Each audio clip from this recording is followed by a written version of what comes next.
माझ्या सगळ्या सहकारी मित्रांनी ठेवलेली आहे।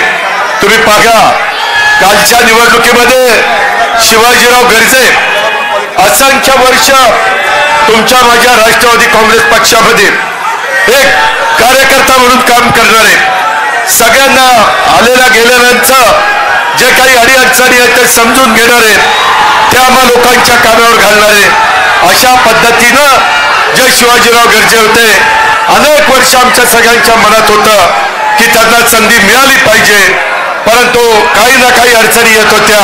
काल मात्र राष्ट्रवादी काँग्रेस पक्षाने शिवाजीराव गर्जेंना आमदार करण्याचं काम केलं, सगळ्यांनी आशीर्वाद देण्याचं काम केलं। दुसरा एक तरुण सहकारी आपला परभणीचा राजेश विटेकर, की ज्याला आपण लोकसभेची उमेदवारी देणार होतो, परंतु काही कारणांनी आपण तिथं जरा थांबलो।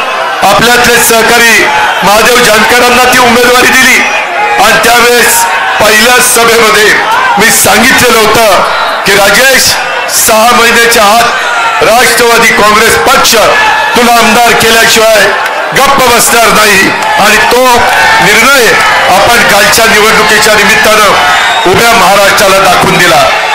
आपण शब्दाचे पक्के आहोत, जो आपला वादा असतो तो वादा आपला पक्का असतो, हे महाराष्ट्राला माहिती आहे। मित्रांनो, अनेक गोष्टी आहेत, माझ्या आया बहिणी इथं असंख्य संख्येने आहेत। मला ज्यावेळेस अर्थ मंत्रालय मिळालं त्यावेळेस मी विचार केलेला होता की यावेळेस काय